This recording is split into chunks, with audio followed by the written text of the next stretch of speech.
এক দল বর্তমান বিশ্ব চ্যাম্পিয়ন, আরেক দল ইউরোর ডিফেন্ডিং চ্যাম্পিয়ন। আবারও নারী ইউরোর ফাইনালে মুখোমুখি দুই ইউরোপীয় জায়ান্ট ইংল্যান্ড এবং স্পেন। মহাদেশীয় শ্রেষ্ঠত্ব প্রমাণে সুইজারল্যান্ডের সেন্ট জ্যাকব পার্কে রাত 10টায় মাঠে নামবে দুদল। নারী ইউরোর ডিফেন্ডিং চ্যাম্পিয়ন ইংল্যান্ড হার দিয়ে আসর শুরু করলেও এরপর চ্যাম্পিয়নের মতোই এগিয়েছে ইংলিশরা।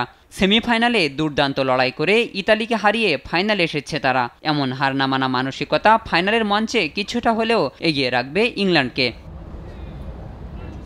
লরেন হেম্প, ম্যাগি কেলিরা ঘুরিয়ে দিতে পারেন ম্যাচের মোড়। ইংলিশদের ডাগআউটে থাকছেন বিশ্বের অন্যতম সেরা কোচ সারিনা উইগম্যান। নিজের দলের কাছ থেকে কিভাবে সেরাটা বের করে আনতে হয় সেই কৌশলটা বেশ ভালোই জানেন তিনি। এছাড়া ফাইনালের লড়াইটা ইংল্যান্ডের জন্য প্রতিশোধেরও। 2023 সালে বিশ্বকাপ ফাইনালে স্পেনের কাছে হেরেছিল তারা। এবার তাই শিরোপা ধরে রাখার পাশাপাশি সেই হারের বদলাও নিতে চাইবে ইংলিশ মেয়েরা।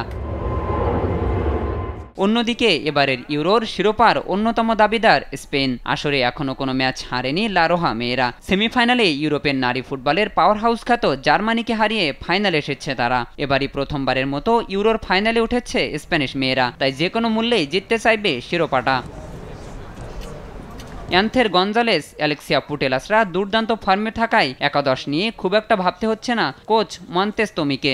এই ম্যাচে স্পেনের অন্যতম ট্রাম্প কার্ড হতে পারেন দুইবারের ব্যালন ডি'অর জয়ী আইতানা বোনমাতিও। অন্যদিকে শিরোপা জিতলেই মাত্র দ্বিতীয় দল হিসাবে টানা বিশ্বকাপ এবং ইউরো জয়ের অনন্য এক রেকর্ড গড়বে স্পেন।